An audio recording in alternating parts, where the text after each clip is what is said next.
শোনেন শোনেন, আপনার বউ আপনাকে এতটা ভালোবাসে না, আপনার বাবা আপনাকে এতটা ভালোবাসে না, আপনার মা আপনাকে এতটা ভালোবাসে না যতটা আপনাকে ভালোবাসেন মুহাম্মাদুর রাসূলুল্লাহ সাল্লাল্লাহু আলাইহি ওয়াসাল্লাম। মুমিনদের জন্য, এই উম্মতের জন্য গোটা জীবনটা তিনি উৎসর্গ করে দিয়েছেন। এই উম্মতের জন্য সারাটা জীবন তিনি কেঁদেছেন। কয়জন আপনার জন্য কতদিন চোখের পানি ফেলেছে, কিন্তু আপনি কি জানেন আজ থেকে ১৫০০ বছর আগে আপনার জন্য চোখের পানি ফেলেছেন মুহাম্মাদুর রাসূলুল্লাহ সাল্লাল্লাহু। আমাকে, আপনাকে, আমাদেরকে নবী করিম সাল্লাল্লাহু আলাইহি ওয়াসাল্লাম কত ভালোবাসেন, নবীজি আমাদেরকে কতটা মহব্বত করেন শোনেন। ১৫০০ বছর আগে আমার আপনার নবী আমাদের জন্য চোখের পানি ফেলেছেন। ১৫০০ বছর আগে নবীজি আমাদের জন্য পেরেশানি করে করে চোখের পানিতে তিনি তার দাড়ি মোবারক কখনো কখনো মুসাল্লা ভিজিয়ে দিয়েছেন। এখনো নবী তার রওজা শরীফে শুয়ে শুয়ে আমাদের জন্য কাঁদছেন। শুধু তাই নয়, কিয়ামতের মাঠে নবীজি আমাদেরকে ভুলে যাবেন না। আমরা জান্নাতে ঢুকবো না যতক্ষণ নবীও জান্নাতে ঢুকবেন না ততক্ষণ। আল্লাহু আকবার। এই উম্মতের প্রতি নবীজির দরদ কেমন, উম্মতের প্রতি নবীজির ভালোবাসা কেমন, স্বয়ং রব্বুল আলামিন কোরআনুল কারীমে সেই কথা বলেছেন। কোরআনুল কারীমের ৯ নম্বর সূরা সূরাতুত তাওবা এর ১২৮ নম্বর আয়াতে রব্বুল আলামিন বললেন, লাকাদ জাআকুম রাসূলুম মিন আনফুসিকুম আজিজুন আলাইহি মা আনিতুম হারিসুন আলাইকুম বিল মুমিনিনা রাউফুর রহিম। আল্লাহ তাআলা বলছেন, তোমাদের জন্য এমন একজন রাসূল এসেছেন, তোমাদের মধ্য থেকে তোমাদের জন্য এমন একজন রাসূল আমি পাঠিয়েছি যিনি মুমিনদের জন্য অত্যন্ত দয়াবান, তিনি উম্মতের জন্য এতটা পেরেশান। আল্লাহ তাআলা অন্য আয়াতে বলেছেন, আল্লাহ তাআলা বলছেন লাআল্লাকা বাখিউ, এই উম্মতের জন্য পেরেশানি করতে করতে আপনি কি আপনার নিজেকে শেষ করে ফেলবেন নাকি? নবী করিম সাল্লাল্লাহু আলাইহি ওয়াসাল্লাম আমাদের জন্য কতটা পেরেশান ছিলেন, আমাদেরকে কতটা তিনি ভালোবাসতেন শুনেন। মুসলিম শরীফের হাদিস বর্ণনাকারী সাহাবীর নাম জাবের রাদিয়াল্লাহু আনহু, তিনি বলছেন, নবীজি বলেছেন, মাসালি ওয়া মাসালুকুম কামাসালি রাজুলিন আওকাদা নারা। নবীজি বলেছেন, আমার আর তোমাদের মাঝের সম্পর্কটা কেমন শোনো উম্মত, শোনো তোমাদের সাথে আমার মহব্বতের সম্পর্কটা কেমন। এশ কাকে বলে বুঝেন? নবীজি বলছেন, তোমাদের সাথে আমার সম্পর্কটা হলো এমন, ওই লোকের মতো যেই লোক কোথাও আগুন জ্বালানোর পরে সেখানে পতঙ্গমালা এবং ফড়িং এসে পড়তে লাগলো। লোকটা এটা দেখার পরে পতঙ্গ এবং ফড়িং গুলোকে বাঁচানোর জন্য সেগুলোকে সেখান থেকে তাড়িয়ে দিতে লাগলো। নবীজি বলছেন, প্রজ্বলিত আগুন থেকে ফড়িং এবং পতঙ্গমালাকে বাঁচানোর জন্য লোকটা যেমন অবিরাম প্রচেষ্টা করছে, আমিও ঠিক তেমনি আমার মায়ার উম্মতদেরকে জাহান্নামের আগুন থেকে বাঁচানোর পেরেশানি করছি। শোনেন শোনেন শোনেন, সারা জীবন আপনারা ওয়াজ শুনেছেন নবীকে কেমনে ভালোবাসা দেওয়া লাগবে, আজকে উল্টা ওয়াজ শুনেন। যেই নবীকে আপনারা ভালোবাসা দিবেন, আমরা তো সব জায়গায় স্বার্থ বুঝি, আগে গিভ এন্ড টেক সব জায়গায় আছে। আগে বোঝা দরকার কেন নবীকে ভালোবাসবেন।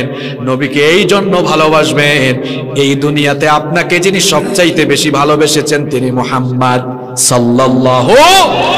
আপনার বাবা আপনাকে এত ভালোবাসেন না, আপনার জন্মদাতা মা আপনাকে এত ভালোবাসেন না, প্রিয়তমা বিবিও আপনাকে এত ভালোবাসেন না যতটা আপনাকে ভালোবাসেন মুহাম্মাদুর রাসূলুল্লাহ। সবাই পড়েন সাল্লাল্লাহু আলাইহি ওয়াসাল্লাম। এই উম্মতের জন্য নবীজি কত কান্নাকাটি করেছেন, কত পেরেশানি করেছেন শুনেন। সহিহ ইবনে হিব্বানের ভেতরে এই হাদিস বর্ণিত হয়েছে। উম্মুল মুমিনিন আয়েশা রাদিয়াল্লাহু আনহা তিনি বলছেন, আমি সব সময় নবীজিকে উম্মতের জন্য পেরেশান দেখতাম, সব সময় আমি নবীজিকে উম্মতের জন্য বিষণ্ণ দেখতাম। আমি একবার নবীজিকে বললাম, বিষণ্ণ অবস্থায় দেখে নবীজিকে বললাম, ওগো আল্লাহর নবী, আপনি কি আমার জন্য একটু দোয়া করবেন না? নবীজি তখন বললেন, আয়েশা রে শোনো, তোমার জন্য এখনই আমি দোয়া করছি। আল্লাহর নবী হাত তুললেন, হাত তুলে নবীজি দোয়া করলেন, ওগো আমার রব, আমার আয়েশার আগের পরের সব গুনাহ মাফ করে দাও। আম্মা জান আয়েশা রাদিয়াল্লাহু আনহা এই দোয়া শুনে মুচকি হেসে মাথা নত করে দিলেন। নবীজি বললেন, আয়েশা, আমি যে দোয়া করেছি তুমি কি খুশি হয়েছো নাকি? আম্মা জান আয়েশা রাদিয়াল্লাহু আনহা বললেন, ওগো আল্লাহর নবী, আপনি দোয়া করেছেন, কেন আমি খুশি হব না? এটা তো আমার জন্য বড় আনন্দের বিষয়।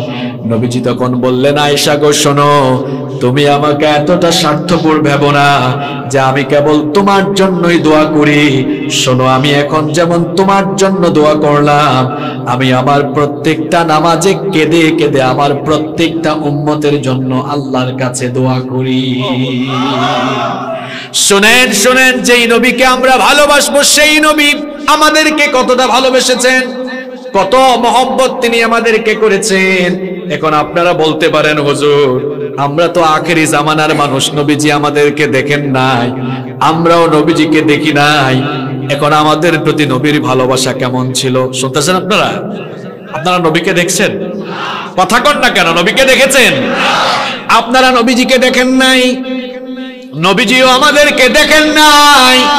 প্রশ্ন হতে পারে, হুজুর তাহলে নবীজি আমাদেরকে কতটা মহব্বত করতেন, কতটা ভালোবাসতেন? আমাদের প্রতি নবীজির এশ কেমন, আমাদের প্রতি নবীজির দরদ কেমন? এবার মুসনাদে আহমদ থেকে আপনাদের একটা হাদিস শোনাই। নবী করিম সাল্লাল্লাহু আলাইহি ওয়াসাল্লাম একদিন মসজিদে নববী থেকে বের হয়ে কুবার মসজিদের দিকে যাচ্ছেন। সাহাবায়ে কেরাম নবীজির সাথে, হঠাৎ করে নবীজি হু হু করে কেঁদে উঠলেন। সাহাবায়ে কেরাম জিজ্ঞেস করলেন, ইয়া রাসূলুল্লাহ, সবাই মহব্বতে বলেন সাল্লাল্লাহু আলাইহি ওয়াসাল্লাম, ওগো আল্লাহর রাসূল, হঠাৎ করে আপনি হু হু করে কেঁদে উঠলেন কেন? নবীজি তখন বললেন, আমার হঠাৎ করে আমার ভাইদের কথা মনে পড়ে গেল, আমার দিলটা ছটফট করছে, আমার ভাইদেরকে দেখার জন্য আমার মনটা ছটফট করছে। বলেন তো, নবীজির কি আপন কোনো ভাই ছিল নাকি? হ্যাঁ, আরো জোরে। ঘটনা শুনতেছেন তো মন দিয়ে? নবীজি সাহাবীদেরকে বললেন, আমার দিল ছটফট করতেছে, আমার ভাইদের সাথে ইচ্ছা করতেছে আমি নিজে গিয়ে দেখা করি। আল্লাহু আকবার। সাহাবায়ে কেরাম কথাটা বুঝলেন না, জিজ্ঞেস করলেন, ওগো আল্লাহর রাসূল, আপনার তো কোনো ভাই নাই, কাদের কথা আপনি বলছেন? নবীজি বলছেন, সাহাবীরা রে শোনো, তোমরা তো নিজের চোখের সামনাসামনি আমাকে দেখে ঈমান এনেছো। আমার মনে পড়েছে ওই শেষ জামানার আমার পাগলা আশিকদের কথা, পাগলা উম্মতের কথা, যারা আমাকে না দেখে ঈমান এনে আমার ইজ্জত রক্ষার জন্য জীবন দিতে প্রস্তুত হয়ে যাবে। সাহাবীরা তখন বললেন, ওগো আল্লাহর নবী, আখেরি উম্মত, আখেরি জামানার উম্মত যদি আপনার ভাই হয়, আমরা কি আপনার ভাই নই? কথা শুনতেছেন? আমরা কি আপনার ভাই নই? নবীজি তখন বললেন, না না, তোমরা আমার ভাই নও, তোমরা হচ্ছে আমার সাহাবী, তোমরা হচ্ছে আমার সাথী। ওই আখেরি জামানার শেষ জামানার উম্মত, তারা হলো আমার ভাই। আমার বাবারা, আমার ভাইয়েরা শোনেন, সেই সময়ে নবীজি সাহাবীদের চাইতে আমাদের প্রতি দরদ যদি এত বেশি দেখায় থাকেন, দুনিয়ায় যদি আমাদের প্রতি নবীজির দরদ বেশি হয়, বলেন তো দেখি হাসরের মাঠে আমাদের প্রতি দরদ বেশি হবে না কম হবে? আমরা তো নবীজিকে না দেখে ঈমান এনেছি, এই জন্য হাসরের মাঠে নবীজির শাফায়াতের নজর যদি সাহাবীদের সময়ের লোকদের দিকে যায়, একবার আমাদের দিকে যাবে 100 বার। কারণ আমরা না দেখে ঈমান এনেছি, নবীজিকে দেখি নাই। নবীজি আমাদেরকে কতটা ভালোবেসেছেন শুনেন, হাদিসে এসেছে, হাদিস শরীফের মধ্যে এসেছে, লিকুল্লি নাবিয়্যিন মুস্তাজাবুদ দাওয়া। দুনিয়ার সকল পয়গাম্বার, সকল নবীদের জন্য একটা অপশন ছিল, সকল নবীকে আল্লাহ দোয়ার একটা বিশেষ সুযোগ দিয়েছেন। দুনিয়াতে সকল নবীকে আল্লাহ একটা সুযোগ দিয়েছেন, একটা দোয়া করার সুযোগ আল্লাহ সবাইকে দিয়েছেন।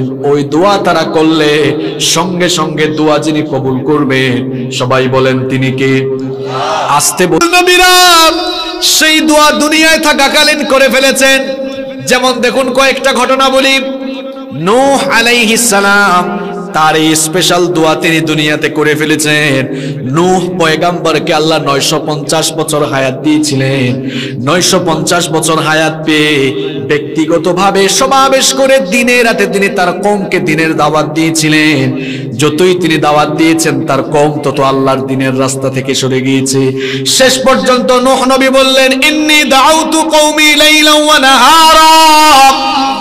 তিনি বললেন, ওগো আমার রব, আমি আমার কওম, আমি আমার সম্প্রদায়কে দিনে রাতে তোমার দিনের পথে দাওয়াত দিয়েছি, কিন্তু আমার এই দাওয়াত তারা শুনে নাই। আমার দাওয়াত না শুনে তারা তোমার দিনের রাস্তা থেকে সরে গিয়েছে। ওগো আল্লাহ, আমার উপর তারা নির্যাতন শুরু করেছে। নূহ নবী তখন অতিষ্ঠ হয়ে দোয়া করলেন, রব্বি লা তাদার আলাল আরদি মিনাল কাফিরিনা দাইয়ারা। তিনি বললেন, আল্লাহ এই কাফেরদের আন্ডা বাচ্চা সুদ্ধা সবগুলারে দুনিয়া থেকে বিদায় করে দাও।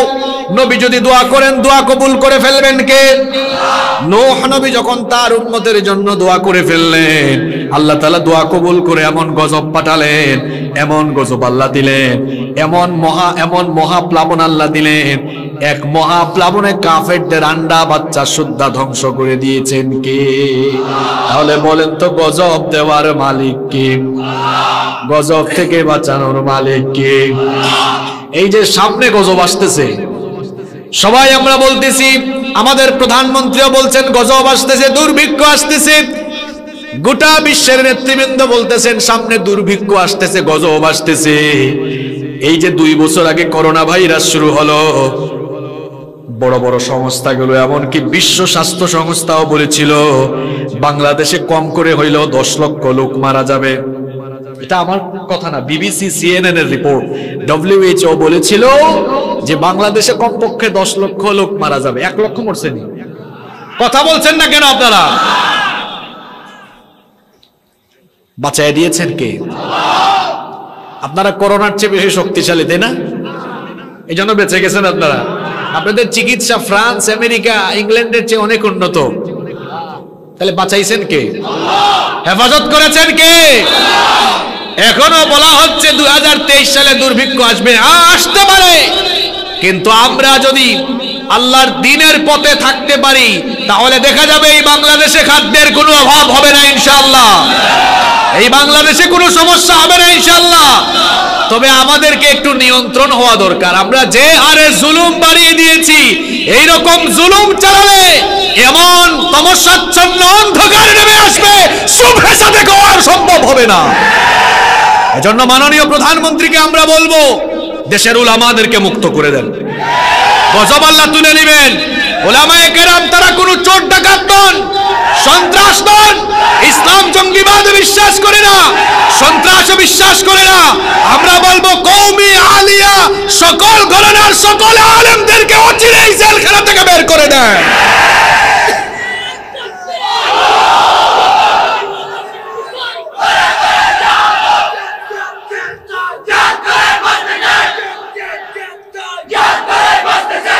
গজব দেওয়ার মালিক কে? কিছুদিন আগে চিত্রাং দিয়েছেন কে? চিত্রাং থেকে আমাদেরকে বাঁচাইছেন কে? কিন্তু মাঝে মাঝে আমরা এমন কথা বলি আল্লাহর সাথে সাংঘর্ষিক হয়ে যায়। আমরা বলি দুর্যোগ আমরা মোকাবেলা করব। আপনার বিআই না চিত্রাং কি আপনার বিআই লাগে? যে আপনি এটাকে আপনারা চট্টগ্রামে কি বলেন? আমার বাড়ি তো সিলেট, আপনার সিলেট হয় কিতা ফাজ্জা খেলা না কিতা জানি ভাই, আল্লাহ জানে, আমি ভুলে গেছি। আপনারা কি বলেন? ওই যে হাতে হাত লাগায় পাঞ্জা খেলা মিলে গেছে, মাশাআল্লাহ। ওই যে চট্টগ্রাম আর সিলেট এক মারপেটের 2 ভাই আর কি, পাঞ্জা খেলা। বাপ রে বাপ, দুর্যোগের সাথে দুর্যোগ মোকাবেলা করবে আপনার বিআই লাগে যে আপনি পাঞ্জা খেলবেন না? হাসিয়েন না, হাসাবার জন্য বলছি না, এগুলো মারাত্মক কুফরি কথা। বলা যায় এই রকম আসন্ন দুর্যোগ থেকে ক্ষয়ক্ষতি কমানোর জন্য আমরা প্রস্তুতি নিয়েছি। বাদবাকি আল্লাহ ভরসা, আল্লাহ আমাদেরকে হেফাজত করবেন ইনশাআল্লাহ। কথার মধ্যে আদব আছে না নাই? শোনেন শোনেন, মুখ দিয়ে বিশ্বকে জয় করা যায়, মুখ দিয়ে বিশ্বকে জয় করা। মুখের সুন্দর কথা থাকলে মহাগজ। দেখেন তো কথা, কথা কি জিনিস? কথার নাম লতা। ওইদিকে আইয়ুব আলাইহিস সালাম 18 বছর অসুস্থ, জবান দিয়ে এমন কথা বের করেছে, খুশি হয়ে গিয়েছে কে? বলেছে রব্বি আন্নী মাসসানিয়াদ-দুররু ওয়া আনতা আরহামুর। ইউনুস নবী মাছের পেটে চলে গিয়েছে, এমন কথা এমন দোয়া মুখ থেকে বের করেছে, খুশি হয়ে গিয়েছেন কে? মাছের পেট থেকে বাঁচিয়ে দিয়েছেন কে? হ্যাঁ, ঠাডা পড়ার পরেও বুঝি আমাদের হুঁশ ফিরে না। মুখের ভাষা ঠিক করা দরকার, বেশি বেশি জিকির আজকার করা দরকার, ইস্তেগফার করা দরকার, মুখের ভাষা সুন্দর করা দরকার। গোলাম মালিকের সামনে গোলামের মতোই থাকা লাগবে। এমন একটা পার্ট নেই যেন হেতে মালিক হয়ে গেছে, আমরা মোকাবেলা করব।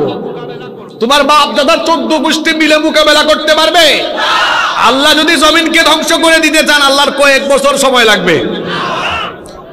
হ্যাঁ, একবার জলোচ্ছ্বাস উঠে দিলেই তো শেষ, সব শেষ। একটা নাড়া মারলেই তো সব শেষ ভূমিকম্প দিয়া। ভয় করতে হবে কাকে? আমি বলছিলাম, মনে আছে তো কোন জায়গায় ছিলাম? কোন জায়গায় ছিলাম বলেন তো দেখি? না না, চিত্রাঙ্গে না, একটা হাদিসে ছিলাম না? কোন হাদিসে ছিলাম? হ্যাঁ, মাশাআল্লাহ। সব নবীকে দোয়ার একটা বিশেষ সুযোগ দেওয়া হয়েছে। সব নবীরা সেই সুযোগ দুনিয়াতে কাজে লাগিয়েছেন।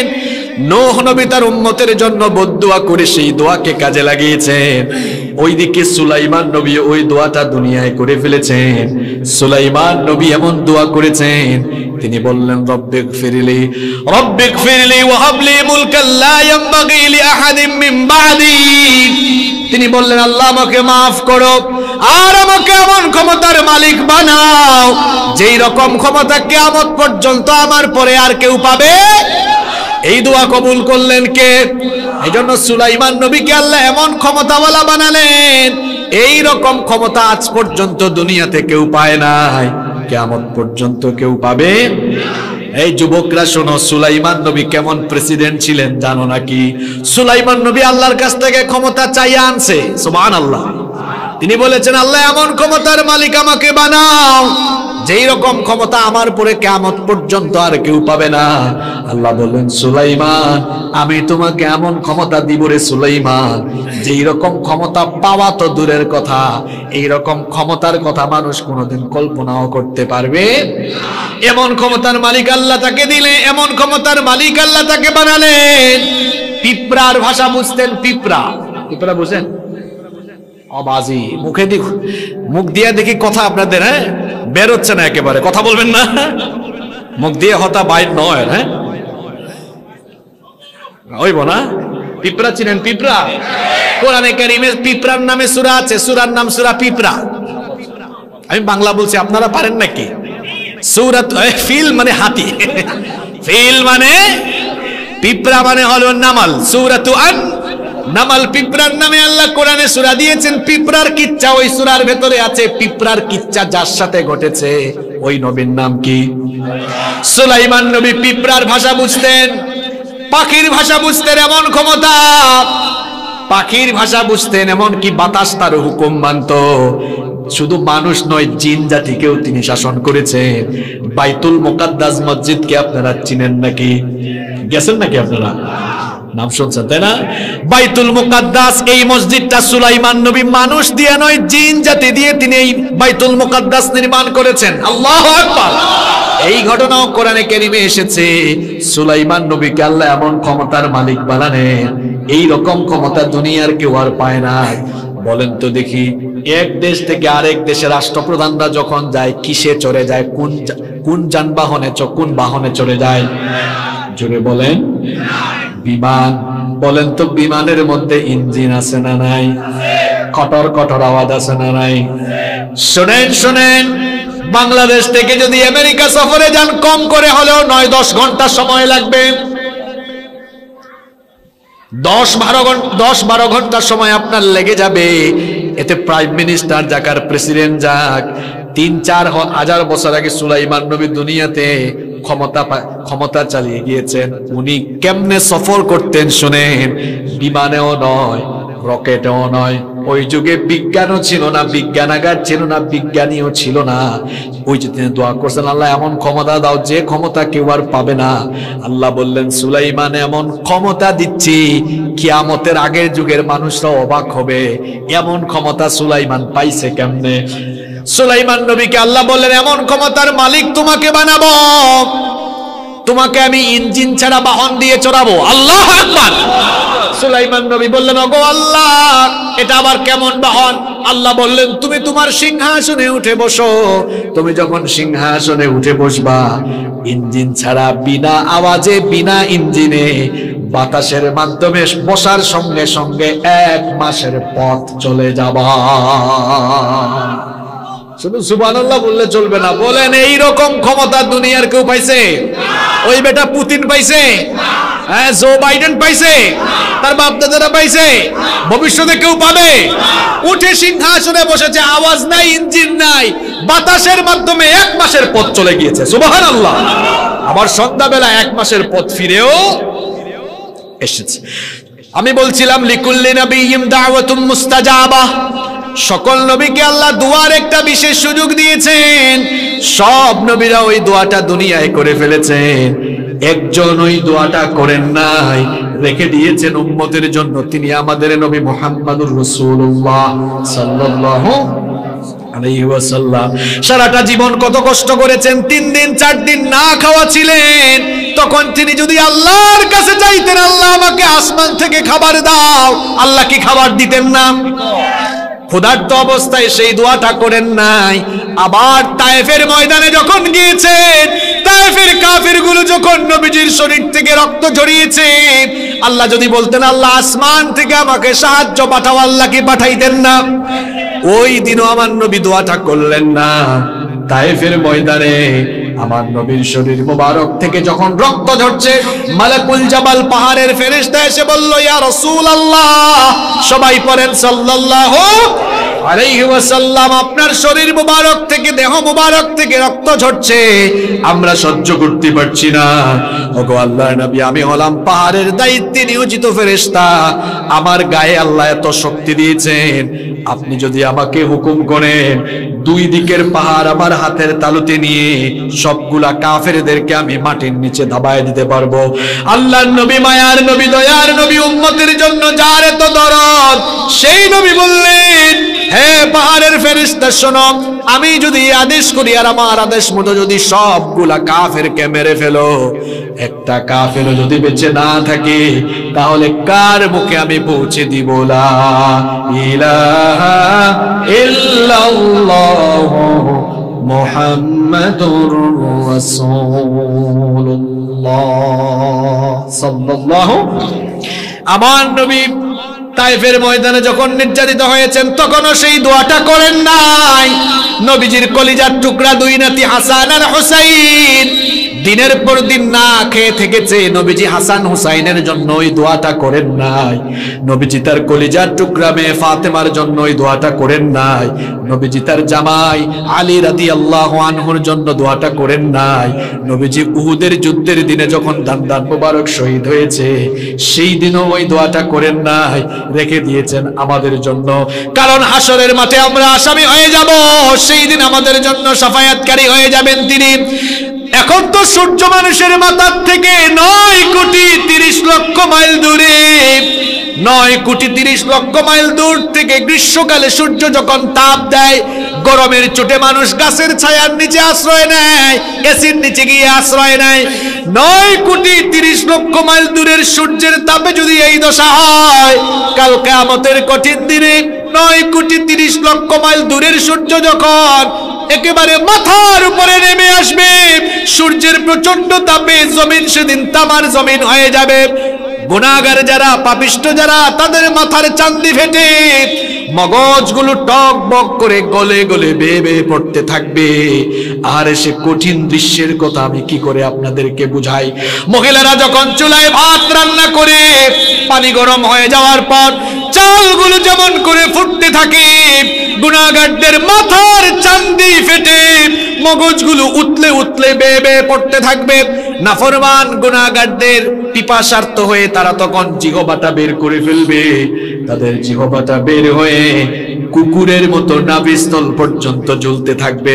শুধুমাত্র হাসরের মাঠে, হাসরের দিনটা কত লম্বা হবে শুনেন।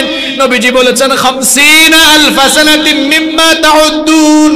নবীজি বলেছেন দুনিয়ায় যে তোমরা হিসাব করো, দুনিয়ার হিসাব অনুযায়ী বিচারের দিন 50,000 বছর লম্বা হয়ে যাবে। আল্লাহু আকবার। সেই দিন মানুষগুলো হাসরের মাঠে দাঁড়িয়ে থাকতে থাকতে পেরেশান হয়ে যাবে।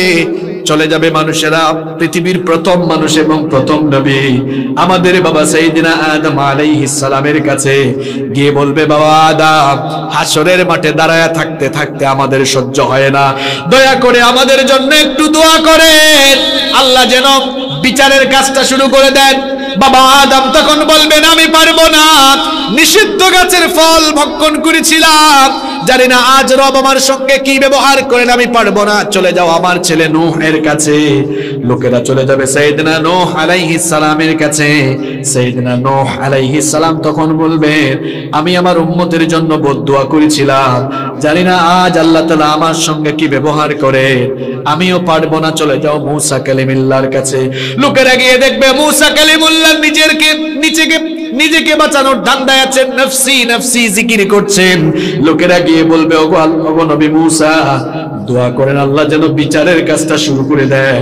মূসা নবী বলবেন, ফেরাউনের বংশের এক লোককে একটা থাপ্পড় দিয়ে দুনিয়া থেকে বিদায় করেছিলাম, জানি না আজ আমার সঙ্গে আমার রব কি ব্যবহার করেন, আমিও পারবো না, চলে যাও ঈসা রূহুল্লাহর কাছে। লোকেরা সাইয়েদনা ঈসা ইবনে মারইয়ামের কাছে যাবে। সাইয়েদনা ঈসা আলাইহিস সালাম বলবেন, আমিও পারবো না, কারণ খ্রিস্টানরা আমাকে আল্লাহর ছেলে বানিয়েছে, এত জায়গায় ঘোরাঘুরি কইরা আজ কোনো কাজ হবে না, চলে যাও আখেরে নবী মুহাম্মদুর রাসূলুল্লাহ সাল্লাল্লাহু আলাইহি ওয়াসাল্লামের কাছে। লোকেরা যাবে নবীজির কাছে, যাবে গিয়ে দেখবে নবীজি মাকামে মাহমুদের কাছে। নবীজিকে গিয়ে বলবে, ওগো আল্লাহর নবী, হাসরের মাঠে দাঁড়ায়া থাকতে থাকতে আমরা পেরেশান হয়ে গেছি, আল্লাহর কাছে আবেদন করেন আল্লাহ যেন বিচার শুরু করে দেন। নবীজির শাফায়াতের আগ পর্যন্ত, সুপারিশের আগ পর্যন্ত আল্লাহ বিচারই শুরু করবেন না।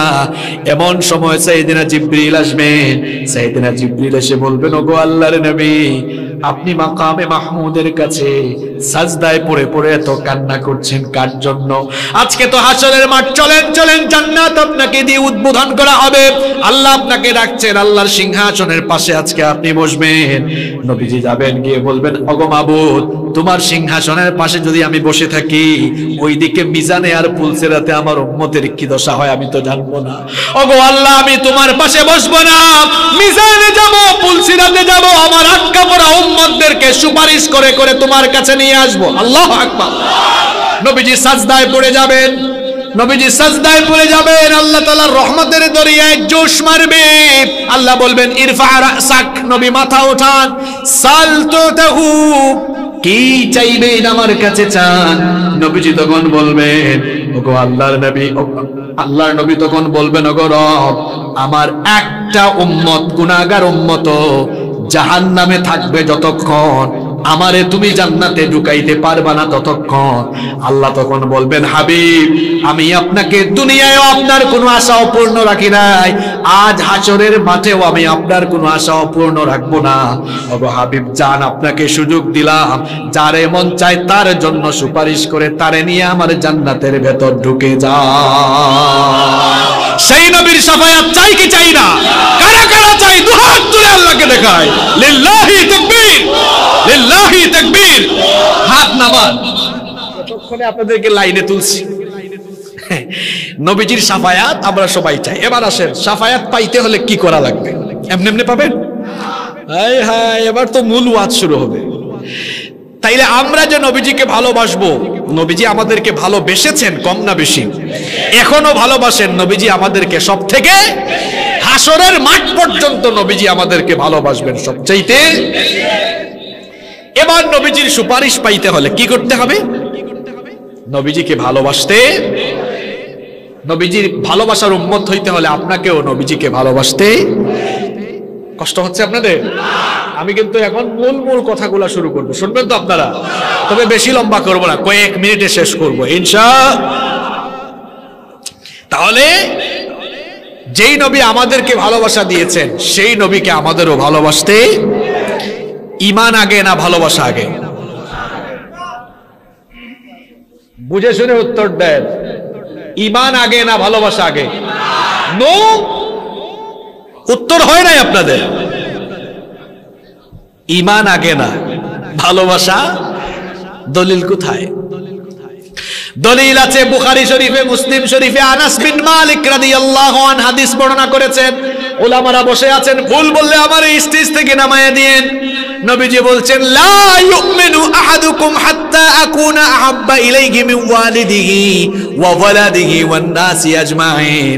এবার অনুবাদ করে দেই। নবীজি বলেছেন, তোমাদের কেউ ঈমানদার হতে পারবে না ততক্ষণ তার সন্তান সন্ততি মা বাপ এমনকি দুনিয়ার সবকিছুর চাইতে আমাকে বেশি ভালোবাসবে না যতক্ষণ।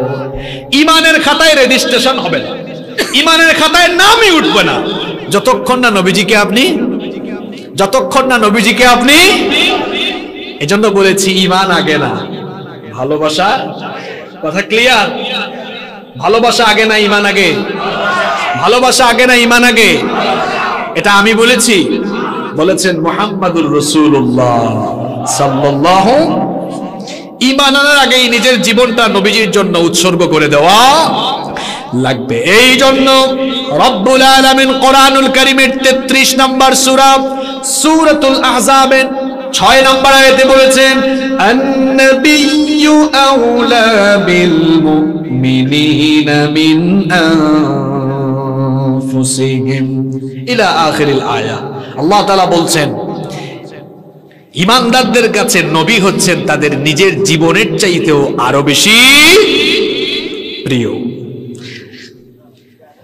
তাহলে নবীজিকে ভালোবাসতে হবে। নবীজিকে ভালো না বাসলে ঈমানের খাতায়ও আপনার নাম উঠবে না। এমনকি আল্লাহর ভালোবাসা আমরা সবাই চাই, বলেন তো সবাই আল্লাহর রহমত, আল্লাহর ভালোবাসা চাই কি চাই না? আল্লাহর রহমত, আল্লাহর ভালোবাসা পাইতে হলে নবীকে ভালোবেসে নবীজিকে অনুসরণ করা লাগবে, নইলে আপনি আল্লাহর রহমতও পাবেন না। এই জন্য আল্লাহ তাআলা কোরআনে বলেছেন, কুল ইন কুনতুম তুহিব্বুনাল্লাহা ফাত্তাবিউনি ইউহিব্বুকুমুল্লাহু ওয়া ইয়াগফির লাকুম যুনুবাকুম ওয়াল্লাহু গফুরুর রহিম। আল্লাহ তাআলা বলছেন, হে নবী আপনি বলে দিন, তোমরা যদি আল্লাহকে ভালোবাসতে চাও, আল্লাহকে ভালোবাসার আগে ফাত্তাবিউনি, আমাকে ভালোবেসে আগে আমার অনুসরণ করো। আমাকে ভালোবেসে যদি আমাকে অনুসরণ করো, তোমরা আল্লাহকে ভালোবাসা লাগবে না। ইউহিব্বুকুমুল্লাহ, আল্লাহ তাআলা নিজেই তোমাদেরকে ভালোবাসবেন। আর আল্লাহ যখন তোমাদেরকে ভালোবাসবেন তখন কি করবেন? শোনো শোনো, ওয়া ইয়াগফির লাকুম যুনুবাকুম ওয়াল্লাহু গফুরুর রহিম। আল্লাহ যখন তোমাদেরকে ভালোবাসবেন তখন তোমাদের সব গুনাহ আল্লাহ মাফ করে দিবেন। তাহলে আল্লাহর রহমত পেতে হলো আল্লাহ তাআলাকে ভালোবাসতে হবে, আল্লাহর নবীকে ভালোবাসতে হবে, জীবনে মননে নবীজিকে ভালোবাসতে হবে। এই জীবনেও নবীজিকে ভালোবাসলে ফায়দা আছে না নাই? যদি আপনি নবীজিকে ভালোবেসে অনুসরণ করতে পারেন, আপনার গুনাহ মাফ করে দিবেন কে? আবার যদি নবীজিকে আপনি সব সময় ভালোবাসতে পারেন, তাহলে হাসরের মাঠে নবীর সঙ্গে আপনাকে জান্নাত দিবেন কে? দেখেন একটা ঘটনা শোনাই। আনাস বিন মালিক রাদিয়াল্লাহু আনহু মুসনাদে আহমদে এই হাদিস বর্ণিত হয়েছে। তিনি বলছেন, আন্না রাজুলান ক্বাল ইয়া রাসূলুল্লাহ, সবাই পড়েন সাল্লাল্লাহু আলাইহি ওয়াসাল্লাম। আনাস রাদিয়াল্লাহু আনহু বলছেন, একবার এক লোক নবীজির কাছে আসলো, এসে বলল, মাতাসা, ওগো আল্লাহর নবী কিয়ামত কখন হবে? নবীজি তখন বললেন, ওয়া মাযা আ'দাদতা লিস-সাআহ, কিয়ামতের জন্য তুমি কি প্রস্তুতি নিয়েছো? কোন প্রস্তুতি আছে নাকি? লোকটা বলল, না তেমন কোনো প্রস্তুতি নাই, শুধু আমি আল্লাহ আর আপনাকে নিজের জীবনের চাইতে বেশি ভালোবাসি। নবীজি বললেন, ফা ইন্নাকা মা'a মান আহবাবতা, তুমি যাকে ভালোবেসেছো কিয়ামতের দিন তুমি তার সঙ্গে থাকতে পারবা। তাহলে বোঝা গেল নবীজিকে ভালোবাসলে দুনিয়ায়ও লাভ, আখেরাতেও। এবার প্রশ্ন হচ্ছে, হুজুর ভালোবাসবোটা কেমনে? রবিউল আউয়াল মাস আসলে সারা মাস জিলাপি খাইয়া বিরিয়ানি খাইয়া ভালোবাসা দেখাবো? এর নাম ভালোবাসা?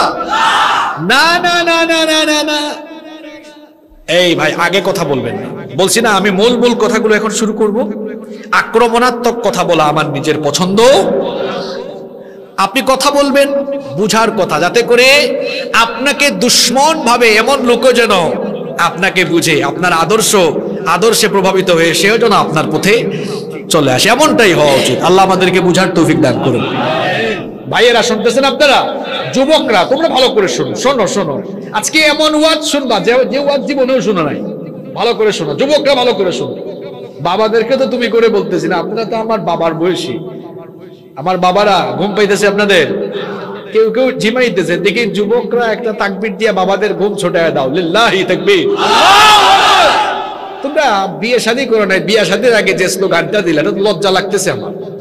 হ্যাঁ, বিয়ের আগে যদি তোমাদের এনার্জির অবস্থা এরকম হয়, দেখি তো বিবাহিতদের অবস্থা কেমন। নারে তাকবীর, আল্লাহু আকবার, নারে তাকবীর, আল্লাহু আকবার। ঠিক আছে, ঘুম চলে গেছে অনেকের। এবার শোনেন, তাহলে নবীজিকে ভালোবাসতে হবে। নবীজিকে ভালোবাসা এটা ঈমানের। প্রশ্ন হলো, নবীজিকে ভালোবাসবো কেমনে? ভালোবাসার নমুনা কেমন হবে? ভালোবাসার দাবিটা কেমন হবে? বেশি না, আজকে মাত্র 6টা পয়েন্ট এখান থেকে মুখস্থ করে তারপরে বাড়িতে দিব। কয়টা? এই 6টা আমল যার ভিতরে আছে বুঝতে হবে নবীর ইশক তার ভিতরে। আর এই 6টার কোনটা যার ভিতরে নাই বুঝতে হবে এটা আশিকে রাসূল না, এটা একটা খাঁটি ভণ্ড। কয়টা পয়েন্ট? কয়টা? আরো জোরে। কয়টা? তাইলে নবীজিকে ভালোবাসতে হলে কয়টা কাজ করতে হবে? রেডি সবাই রেডি? মুখস্থ করা যাবে তো 6টা? শুরু হচ্ছে নাম্বার 1। রেডি সবাই? নবীজিকে ভালোবাসতে হলে নবীজির জীবন স্টাডি করতে হবে। 1 নাম্বার, নবীজির কি করতে হবে? আচ্ছা বলেন তো দেখি, জানাশোনা ছাড়া কি একজন আরেকজনের মধ্যে মহব্বত সৃষ্টি হয়? আমি আপনাকে চিনিও না, জানিও না, আপনার কিচ্ছু, আপনার সঙ্গে আমার মহব্বত হবে?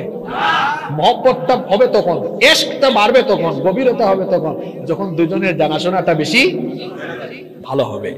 তাইলে নবীজিকে ভালোবাসা বা নবীজির প্রতি ইশক বাড়বে তখন নবীজির ব্যাপারে জানবো। আমি হাত তুলাইয়া আপনাদেরকে লজ্জা দিব না, কেউ হাত তুলবেনও না। আমি যদি এখন প্রশ্ন করি, আমরা যারা নিজেদেরকে আশিকে রসুল বলি, সম্মানিত আশিকে রসুল ভাইয়েরা, আমরা যেই নবীকে এত ভালোবাসি দাবি করি, ওই নবীর জীবনী একবার হইলেও পড়ছি এরকম কে আসি? আমার মনে হয় না, আমি জবাব দিতে বলি নাই, আমার মনে হয় 100-র মধ্যে 90টার বেশি হাত উঠবে যে আমরা একবারও। আচ্ছা বলেন তো, যে ব্যক্তি নবীজির জীবন একবারও পড়ে নাই, হে ইশকের কি বুঝবে? এ সুন্নতের কি বুঝবে? নবী কেমনে কথা বলতেন, নবী কেমনে ঘুমাইতেন, নবী কেমনে খাইতেন, নবী কেমনে চলতেন, চলনে বলনে, শুইতে বসতে হাঁটতে কথা বলতে খাইতে সব জায়গায় নবীজির চরিত্রকে অনুসরণ করতে হলে নবীজির ব্যাপারে আগে কি করতে হবে? মানতে গেলে জানতে হয়, জানতে গেলে না না না না, মানতে গেলে জানতে হয়, জানতে গেলে পড়তে হয়।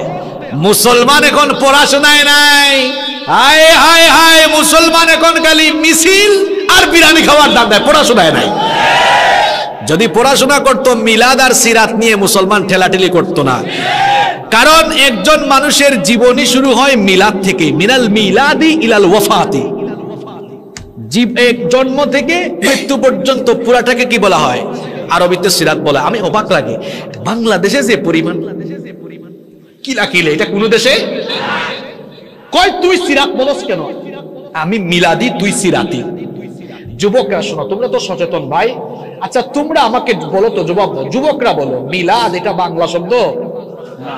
বলো, ইটস অ্যান আরাবিক ওয়ার্ড, এটা আরবি শব্দ। তোমাদের মাথা যেন কেউ খাইতে না পারে আমি বুঝাই দিচ্ছি, আমার কথা বিশ্বাস না হলে তোমরা পড়াশোনা করবে। এই যে উলামারা বসে আছেন, মিলাদ হচ্ছে আরবিক ওয়ার্ড, এটা আরবি শব্দ। বাংলা অভিধান খুলে দেখো, আরবি অভিধান খুলে দেখো, মিলাদ এর বাংলা অর্থ হলো জন্ম। এবার আসেন সিরাত, আরবি শব্দ, এটার অর্থ হলো জীবনী। তোমরা ইংরেজিতে বলো না যুবকরা, ছাত্ররা, বায়োগ্রাফি। বায়োগ্রাফি, বায়োগ্রাফিকে আরবিতে কি বলা হয়? তাহলে কথা ক্লিয়ার? আচ্ছা, মনে করো ছাত্ররা বলো পরীক্ষায় প্রশ্ন আসছে বাংলাদেশের স্বাধীনতার স্থপতি মরহুম বঙ্গবন্ধু শেখ মুজিবুর রহমান সাহেবের জীবনী সংক্ষেপে লেখো। পরীক্ষায় এরকম প্রশ্ন আসে না?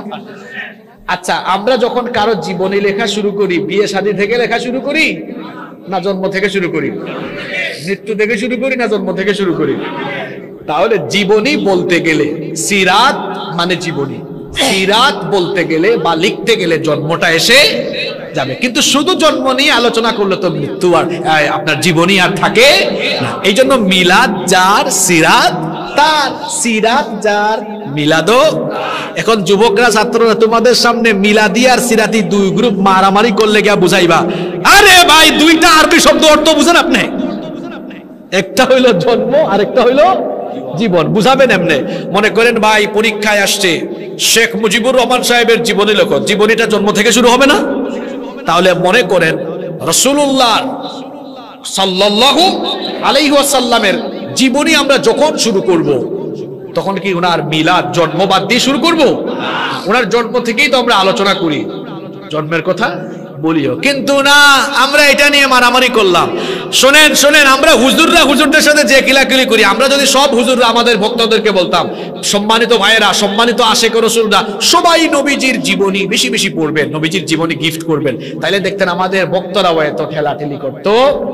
এই রবিউল আউয়াল মাস গেল, আমরা যে পরিমাণ গরু জবাই করছি, যে পরিমাণ জিলাপি খাইছি, আমরা যদি এই পরিমাণ টাকার কিতাবাদি কিনতাম, নবীজির জীবনী সুন্দর সুন্দর পাওয়া যায় না, কিনে যদি মানুষকে গিফট করতাম, তাহলে নবীজির জীবনী মানুষ আরো বেশি জানতো। আমার নবীর জীবনী জানতে হলে তো পড়তে হবে। আমার যুবকগুলো আশেক রাসূল হইতে চায়, আশেক রাসূল হইতে চাই না আমরা? এখন নবীজি কাপড় কেমনে পরতেন, কোথায় পরতেন, কতটুকু কাপড় পরতেন, এটা আমরা জানতে হলে সরাসরি নবীর জীবনী পড়া দরকার না? আমার নবী খাইতেন কেমনে, কথা বলতেন কেমনে, ঘুমাইতেন কেমনে, সকালবেলা করতেন কি, দুপুরে করতেন কি, সন্ধ্যাবেলা করতেন কি, এগুলো জানতে হলে নবীজির জীবনী পড়ার দরকার আছে না? হায় হায় হায়, আমরা এখনো নবীজির জীবনী পড়লাম না। আর এরা কি করছে জানেন? অমুসলিমরা নবীজির জীবনী পড়ে ফেলেছে। শোনেন, কয়েকজন খ্যাতিমান লোকের কথা বলে। মহাত্মা গান্ধীর নাম শুনছেন আপনারা? খুব বড় মুসলমান, তাই না? কে? Who is Mahatma Gandhi? Father of India, যাকে মানে ফাদার অফ ইন্ডিয়া বলা হয়। ব্রিটিশ খেদাও আন্দোলনের অন্যতম পুরোধা তিনি ছিলেন। লোকটা জাতে কি? জোরে বলতে হবে, ওই পেছন থেকে আওয়াজ আসতে হবে। লোকটা জাতে কি? এই লোকটা নবীজির জীবনী পড়েছে। এখন ইন্টারনেটের যুগ, গুগলে সার্চ করবেন the comment of Mahatma Gandhi about prophet Muhammad সাল্লাল্লাহু আলাইহি ওয়াসাল্লাম, চলে আসবে। এই লোকটা নবীজির জীবনী পড়ে কি বলেছে জানেন? কয়, এতদিন জানতাম, আমি লোকমুখে শুনতাম যে পৃথিবীতে ইসলাম নাকি তরবারি দিয়ে এসেছে। না, এটা ভুল। আমি মুহাম্মদ সাল্লাল্লাহু আলাইহি ওয়াসাল্লামের জীবনী পড়েছি। জীবনী পড়ে আমি যা বুঝেছি সেটা হলো এই, ইসলাম didn't come through the sword in this world. পৃথিবীতে ইসলাম তরবারি দিয়ে আসে নাই। এই পৃথিবীতে ইসলামের আদর্শ বিজয়ী হয়েছে মুহাম্মদুর রাসূলুল্লাহর চারিত্রিক সুভাষ দিয়ে। সুবহানাল্লাহ। এই কথা কোন মুসলমান বলছে? কে বলেছে? এক হিন্দু। আপনার কি একটু লজ্জা লাগে না? আপনার নবীর জীবনী আপনি নিজেকে আশেক রাসূল বলেন, একবারও পড়েন নাই। বেটা হিন্দু, সে নবীর পুরা জীবনী পড়ে ফেলেছে। লজ্জা লাগে না আপনার?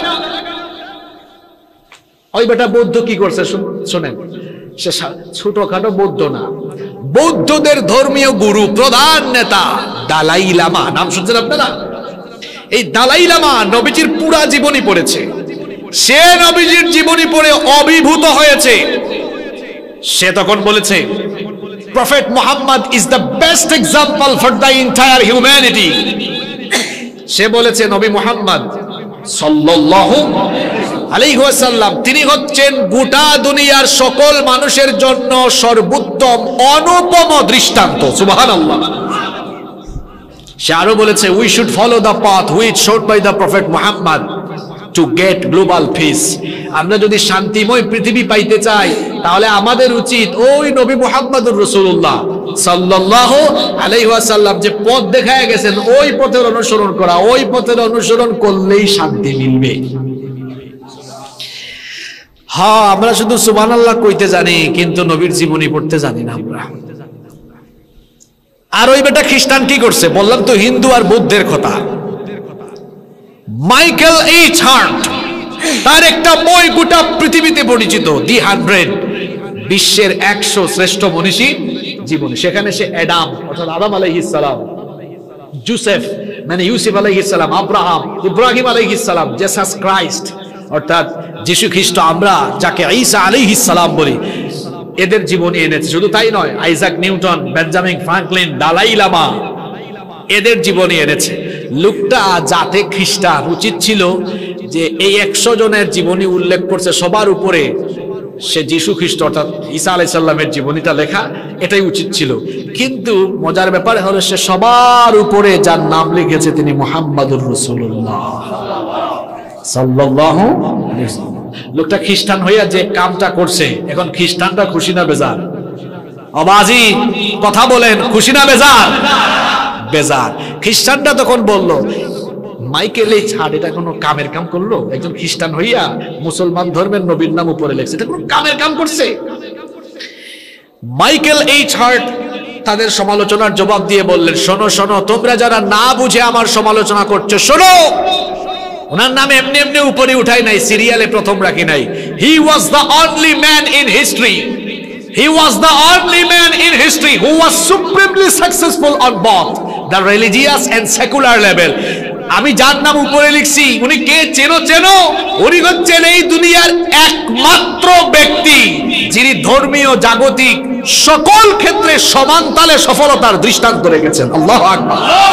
এতটুকু বলেই শেষ করে নাই, সে আরো বলেছে he was an undisputed leader in this world.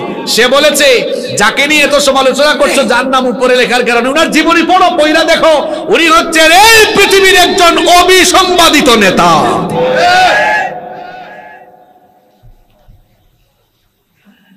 অমুসলিমরা নবীজির জীবনী পড়ে পড়ে এত সুন্দর কমেন্ট করেন। আফসোস লাগে রে ভাই, আফসোস লাগে।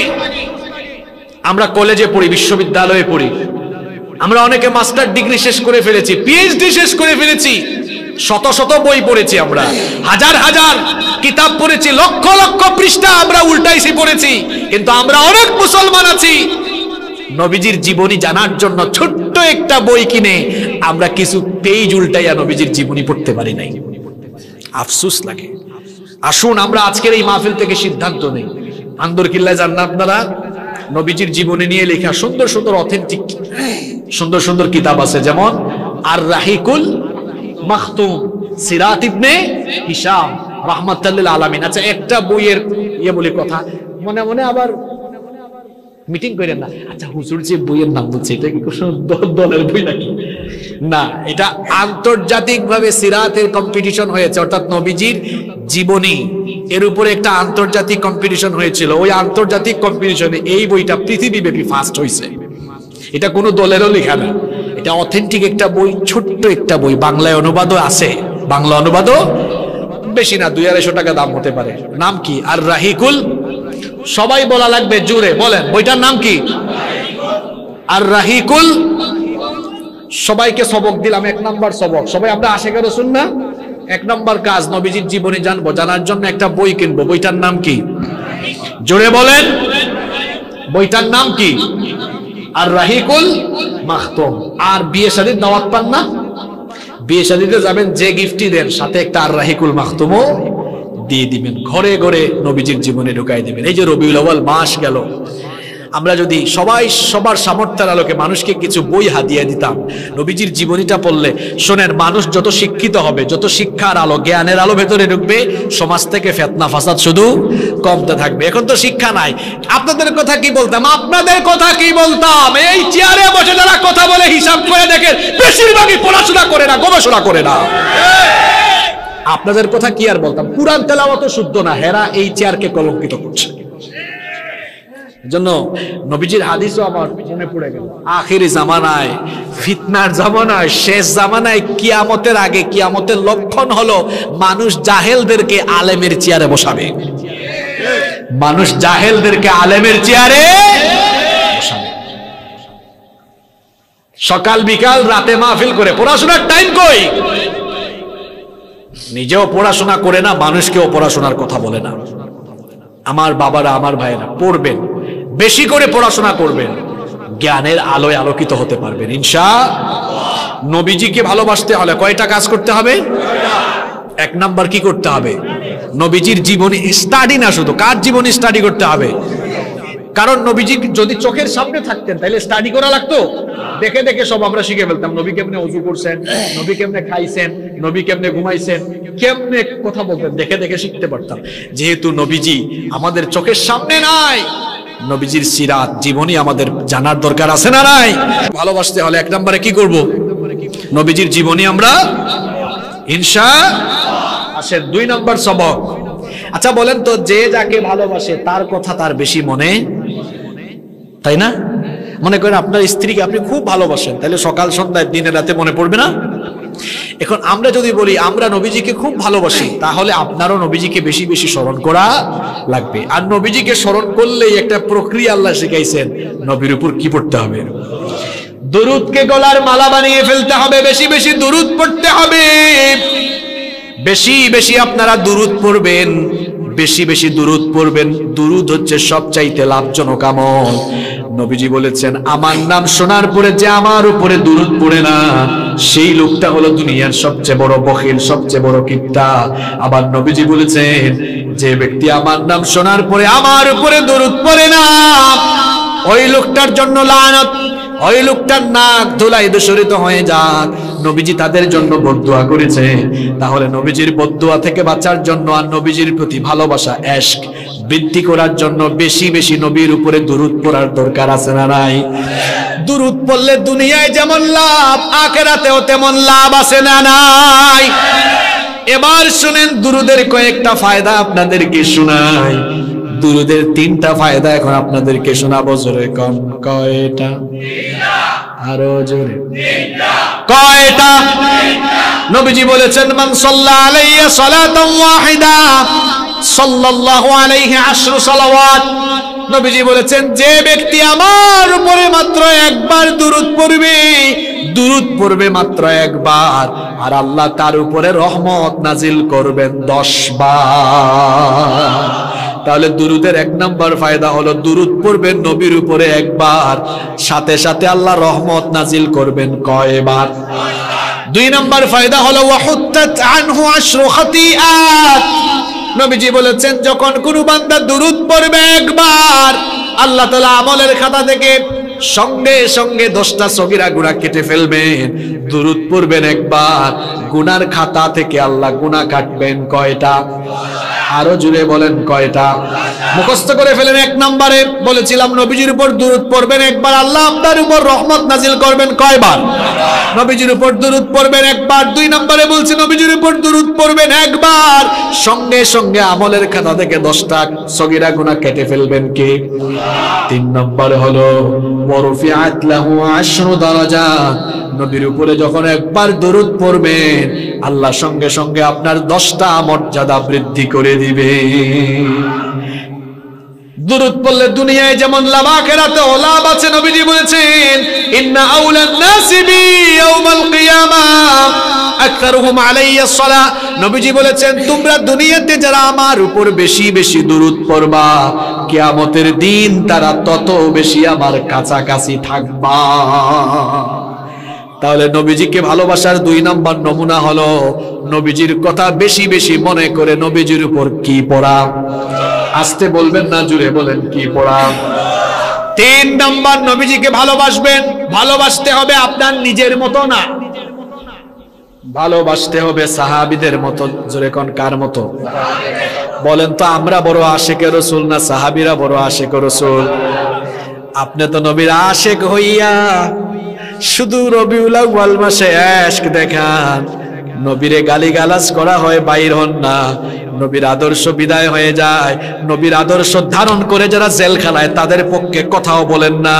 কি জাতের আশিকে রাসূল আপনি? আর সাহাবীরা এমন আশিকে রাসূল ছিলেন, আল্লাহর নবীর আদর্শ প্রতিষ্ঠার জন্য জিহাদের ময়দানে কল্লা কাটায়া দিয়েছে। এরা হচ্ছে সত্যিকারের আশিকে রাসূল। এবার আসেন সাহাবীরা কেমন আশিকে রাসূল ছিলেন। আবু সুফিয়ান তখনও ইসলাম কবুল করে নেয়। দুই তিনটা কিচ্ছা বলবো, শুনতেছেন আপনারা? বড় সড়ো কিচ্ছা না, ছোট ছোট কিচ্ছা। খেয়াল আছে? খেয়াল আছে? দেখেন সাহাবীরা নবীজিকে ভালোবাসাটা দিছে কেমনে শুনেন। আবু সুফিয়ান ইসলাম কবুল করে নেয়, তখনও কাফের। একদিন নবীজির খেদমতে আসছে, আসার পরে এমন কিছু দেখছে, দেখার পরে কাফেরদের মিটিং এ গিয়া কয়, শোনো এদের বিরুদ্ধে আমরা কেমনে পারবো বলো, এদের কাছে অস্ত্র শস্ত্র নাই, এরা সংখ্যায় কম, এরপরেও এদের সাথে পারি না কেন জানো? কারণ মুহাম্মদ সাল্লাল্লাহু আলাইহি ওয়াসাল্লামের অনুসারী যারা, এরা যেন তেন অনুসারী, পাগলা অনুসারী এরা। অনুসারীগুলা কেমন শোনো, সে তার ভাষায় বলছে, মা রাআইতু মিনান নাসি আহাদান ইউহিব্বু আহাদান কাহুব্বি আসহাবি মুহাম্মাদিন সাল্লাল্লাহু আলাইহি ওয়াসাল্লাম মুহাম্মাদা। সে বলেছে আমি বহু জায়গা সফর করেছি, কিন্তু ওনাকে তার অনুসারীরা এত ভালোবাসে, এইরকম ভালোবাসা দুনিয়ার কোন অনুসারীরা, কোন কর্মী তাদের নেতাকে দিতে পারবে না। সুবহানাল্লাহ। আর ওইদিকে আরেকজন উরওয়া বিন মাসউদ, তিনি এসেছিলেন হুদাইবিয়ার সন্ধির সময় কাফেরদের প্রতিনিধি হয়ে। আয়েশা এমন জিনিস দেখছে, দেখা গিয়ে কাফেরদেরকে বলতেছে, কাফেরের গোষ্ঠী কার সাথে লড়বা? আমি এমন চিত্র দেখে আসছি, শুনলে অবাক হয়ে যাবা। সে বলে, লাকাদ ওয়াফাততু আলাল মুলুক ওয়া ওয়াফাততু আলা কাইসার ওয়া কিসরা ওয়ান নাজ্জাশি। সে বলেছে আমি বহু রাজা বাদশাদের দরবারে রাষ্ট্রদূত হয়ে গিয়েছি। আজ যেটা দেখে আসছি, এটা কোন রাজ দরবারে, কোন রাজা বাদশার দরবারে আমি দেখি। কাফেররা তখন বলল, উরওয়া কি দেখেছো? শুনতেছেন আমার কথা? কি দেখেছো যেটা তুমি কোথাও দেখো নাই? তখন সে বলল, শোনো আমি কি দেখছি। ইন তানাখামা নুখামাতান ইল্লা ওয়াকাআত ফি কাফি রাজুলিন মিনহুম ফাদালাকা বিহা ওয়াজহাহু ওয়া জিলদাহু। এমন জিনিস দেখছি, যখন মুহাম্মদুর রাসূলুল্লাহ সাল্লাল্লাহু আলাইহি ওয়াসাল্লাম থুতু ফেলেন, তার অনুসারীরা থুতুটাও মাটিতে পড়তে দেয় না, হাত মুবারকে নিয়ে কেউ বা চেহারায় মাখে, কেউ বা তার গায়ে মেখে।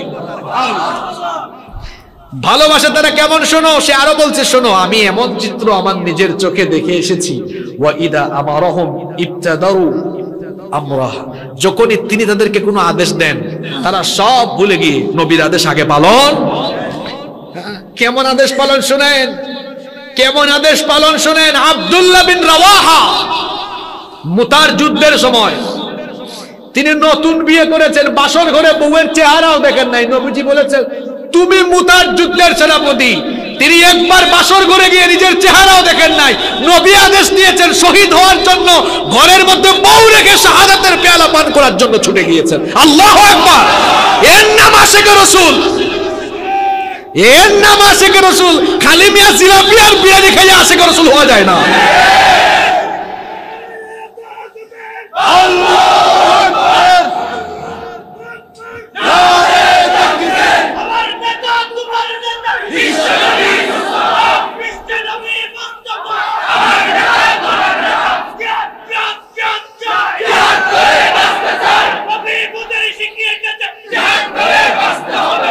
নবী এসেছিলেন এই দুনিয়াতে আল্লাহর বিধান কায়েমের জন্য।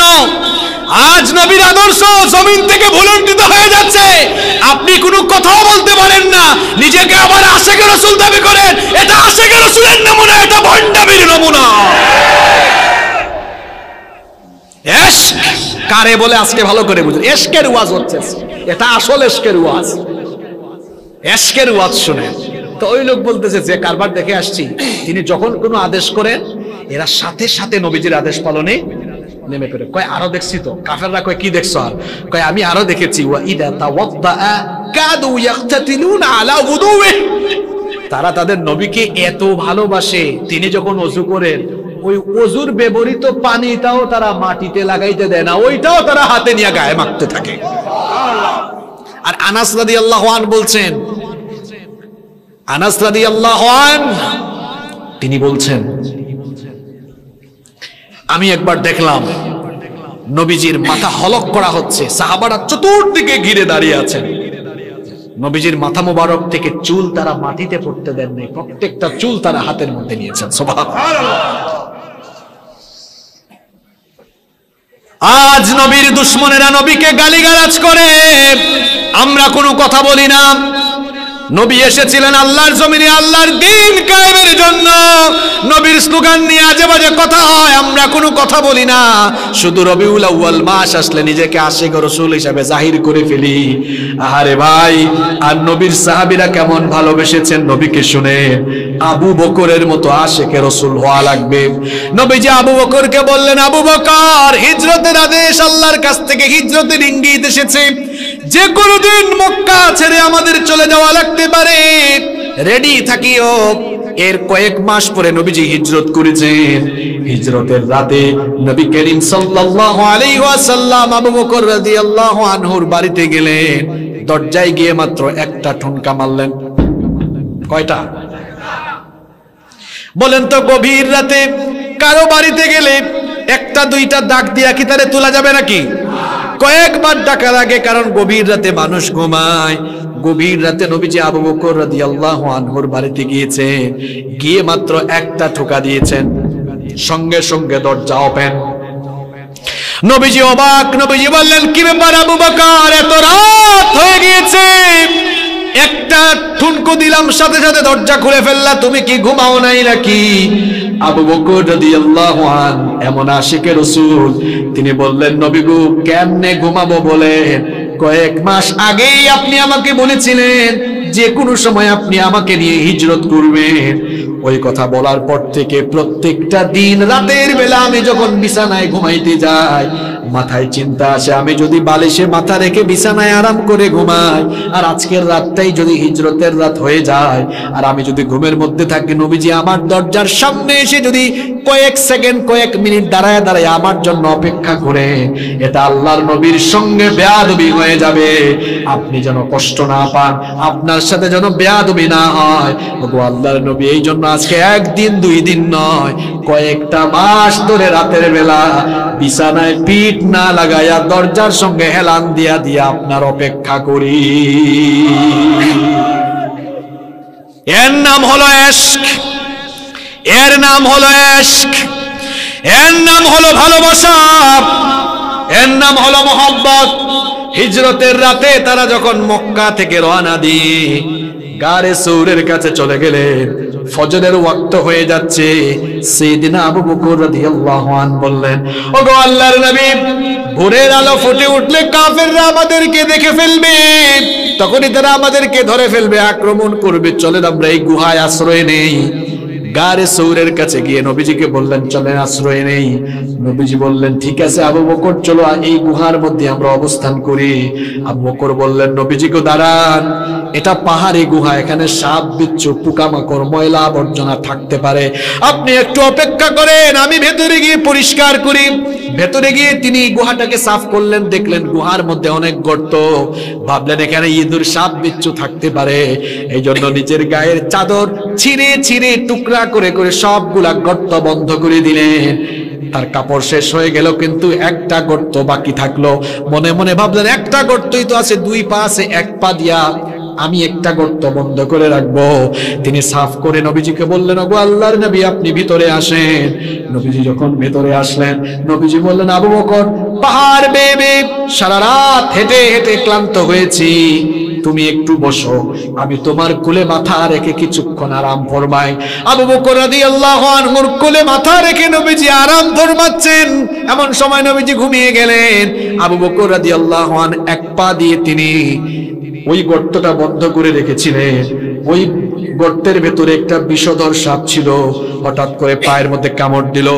বিষের যন্ত্রণায় আবু বকর রাদিয়াল্লাহু আনহু ছটফট করছেন, কিন্তু নবীজিকে ঘুম থেকে জাগান না, কারণ নবীজির কষ্ট হয়ে যাবে, বেয়াদবি হতে পারে।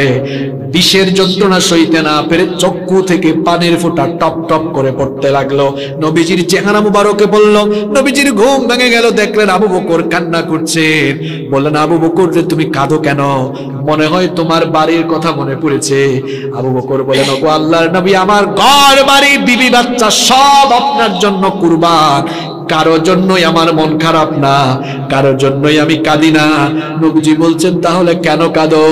আবু বকর বললেন, ঘটনা শোনালেন। বললেন, একটা গর্ত বাকি ছিল, পা দিয়ে সেটা বন্ধ করে রেখেছিলাম, বিষধর সাপ দংশন করেছে। নবীজি বললেন, আবু বকর এক্ষুনি তোমার পাটা দাও। নবীজি থুতু মুবারক লাগাইয়া দিলেন, শিফা দিয়ে দিলেন কে? নবীজি বললেন, আবু বকর তোমার এই অবস্থা, আমাকে তুমি ডাকলা না কেন? আবু বকর বললেন, ওগো আল্লাহর নবী, আমি আপনাকে এতটা ভালোবাসি, আপনার সামান্য কষ্ট আমার বরদাস্ত হয় না। আল্লাহর কসম করে বলছি, এই সাপ আমাকে দংশন করেছে। বহুক্ষণ চেষ্টা করেছিলাম চোখের পানি ধরে রাখার জন্য, আপনাকে চোখের পানি পড়ার পরেও আমি ডাকি নাই। ওগো আল্লাহর নবী, এই অবস্থায় যদি আমার জীবনও চলে যেত, আপনার আরামে আমি ব্যাঘাত ঘটাতাম না। এর নাম ইশক, এর নাম ভালোবাসা। সত্যিকারের আশিকে রাসূল হলে আল্লাহর জমিনে আল্লাহর দ্বীন কায়েমের ঝান্ডাবাহী পতাকা নিয়ে তারপরে ময়দানে নামা লাগবে। আল্লাহু আকবার, আল্লাহু আকবার।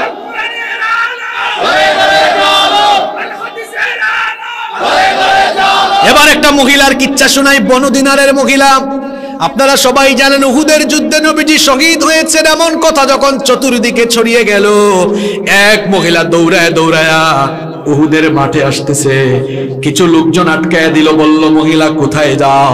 তোমার স্বামী উহুদের যুদ্ধে এসেছিলেন, তিনি তো শহীদ হয়ে গিয়েছেন। মহিলা বলল, বাদ দাও, আমার স্বামীর খবর জানতে চাই না। মহিলা দৌড়াইতেছে, শুধু দৌড়ায়। আরো কিছুক্ষণ যাওয়ার পর কিছু লোক আটকাইলো, বলল, ও মহিলা কোথায় যাও? তোমার ছেলেও কিন্তু উহুদের যুদ্ধে শহীদ হয়েছে। মহিলা বলল, আমার স্বামী আমার ছেলে সব যদি শহীদ হয়ে যায় আমার কোনো আপত্তি নাই, আগে বলো আমার নবী, আমার কলিজার টুকরা নবী কোথায়, ভালো আছেন কিনা? জীবন উৎসর্গ করে দিতে হবে সেই নবীর জন্য। এইরকম ইশক, এইরকম ভালোবাসা নবীর জন্য থাকা লাগবে। আজ নবীর আদর্শ, নবীর আদর্শ, যে আদর্শ নিয়ে নবীজি দুনিয়াতে এসেছেন, আল্লাহর কোরআনের বিধান জমিনে কায়েমের জন্য নবীজি কোরআন দিয়ে মদিনা চালাইলেন। আজ সেই কোরআনের বিধানের সাথে ফাইজলামো করা হচ্ছে, কোরআনওয়ালা লোকদের সাথে তামাশা করা হচ্ছে। জেলখানা বানানো হয়েছে চোর ডাকাতদের জন্য, এখন চোর ডাকাতরা জেলখানার বাইরে আর কোরআনওয়ালারা জেলখানার ভেতরে।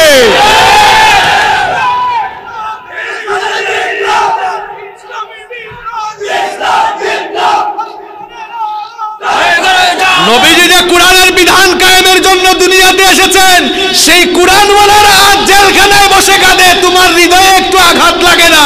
তুমি বুঝি আবার আশিকে রাসূল নিজেকে দাবি করো? আল্লাহ আমাদেরকে হেদায়েত দান করেন। আরো আসতে বলেন আমিন। বলেছিলাম, নবীজির আশিক হইতে হলে কয়টা কাজ করা লাগবে? আরো জোরে, কয়টা বলছি? কয়টা? দুইটা না, কয়টা বলছি? তিনটা। কয়টা বলছি? তিনটা। কয়টা? দেখি স্লোগানের চোটে মনে আছে না ভুলে গেছি। এক নম্বর কি বলছিলাম? নবীদের জীবনী স্টাডি করতে হবে। দুই নম্বর কি বলেছিলাম?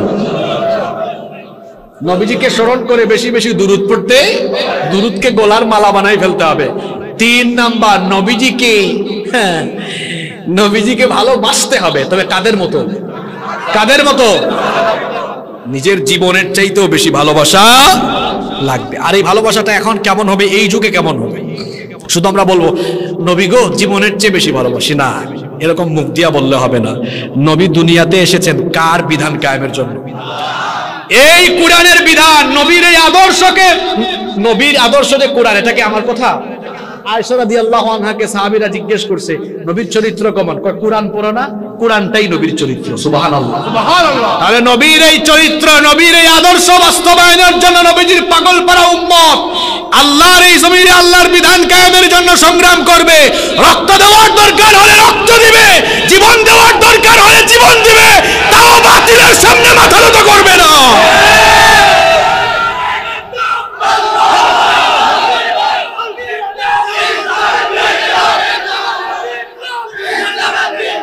সত্যিকারের আশিকে রাসূল কারা? শুধুমাত্র রবিউল আউয়াল মাস আসলে এক মাস মিলাদের আর সিরাতের আলোচনা করে জিলাপি আর বিরিয়ানি খাইয়া এক মাসে আশিকে রাসূল হওয়া যায় না, বরং সত্যিকারের আশিকে রাসূল হলো তারা যারা নবীর আদর্শ বাস্তবায়নের জন্য, নবীর আল্লাহর নবীর দ্বীন বাস্তবায়নের জন্য যারা নিজেদের জীবনকে বাজি রেখে আল্লাহর জমিনে আল্লাহর দ্বীনের পতাকাকে উড্ডীয়ন করার জন্য জীবন বাজি রেখে সংগ্রাম করছে, যারা প্রয়োজনে জীবন বিলিয়ে দেওয়ার নিয়ত করেছে, যারা সত্যিকারের আশিকে রাসূল হলো তারা। আল্লাহ আমাদেরকে খাঁটি আশিক বানাও, আমিন। নাম্বার 4, কষ্ট হচ্ছে আপনাদের? 10 মিনিট থাকা যাবে তো? নাম্বার 4, 4 নাম্বার, সত্যিকারের আশিকে রাসূল হইতে হলে ঘুম থেকে উঠা ঘুমানোর আগ পর্যন্ত 24 ঘন্টা জন্ম থেকে নিয়ে মৃত্যু পর্যন্ত যার লাইফ স্টাইল ফলো করে জীবন কাটাইতে হবে তিনি মুহাম্মাদুর রাসূলুল্লাহ সাল্লাল্লাহু আলাইহি ওয়াসাল্লাম। গোটা জীবন ভরটাকে অনুসরণ করতে হবে। কথা বলার সময় নবীজির স্টাইল ফলো করতে হবে। আল্লাহর নবী হাসি মুখে কথা বলতে হবে। চুল কাটার সময় নিজেকে আশিকে রাসূল বলে নবীর স্টাইলে চুল কাটে না, চুল কাটেন মেসি আর নেইমারের স্টাইলে। কি বলেন? আমার ঠিকও কয় পোলা পায়, খুব ভদ্র পোলা পায়। এরপরে আমরা অনেকে প্যান্টকে টাকনুর নিচে ঝুলাইয়া হাঁটে, অবশ্য চন্দন আইসে নাই। হ্যাঁ, এখন বলেন তো প্যান্ট টাকনুর নিচে পরিধান করা এটা নবীর সুন্নত না শয়তানের সুন্নত? লুঙ্গি পরেন, প্যান্ট পরেন, পায়জামা পরেন, যেটাই পরেন টাকনুর উপরে পরা লাগবে। নবীজি বলেছেন ওই লোকটার দিকে কিয়ামতের দিন আল্লাহ তাকাবেন না, তার সঙ্গে আল্লাহ কথা বলবেন না, তাকে আল্লাহ পবিত্র করবেন না, তাকে আল্লাহ জাহান্নামের আগুন থেকে বাঁচাবেন না। 4টা কথা বলছি। আল্লাহ নবী বলছেন ওই লোকের দিকে কিয়ামতের দিন আল্লাহ তাকাবেন না, তার সঙ্গে আল্লাহ কথা বলবেন না, আল্লাহ তাআলা তাকে পবিত্র করবেন না, তাকে আল্লাহ জাহান্নাম থেকে নাজাত দিবেন না। সাহাবীরা বললেন নবী গো কার কথা বলছেন? আল্লাহ নবী বললেন যারা টাকনুর নিচে কাপড় ঝুলাইয়া হাঁটে। কাপড় ওঠানো যাবে, আবার টাকনুর নিচেও নামানো যাবে। এক ছেলে কয় হুজুর একটু আনস্মার্ট খ্যাত লাগে।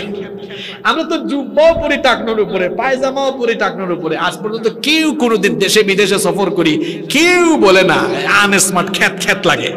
আসলে নবীর সুন্নত মানার মধ্যে স্মার্টনেস আছে।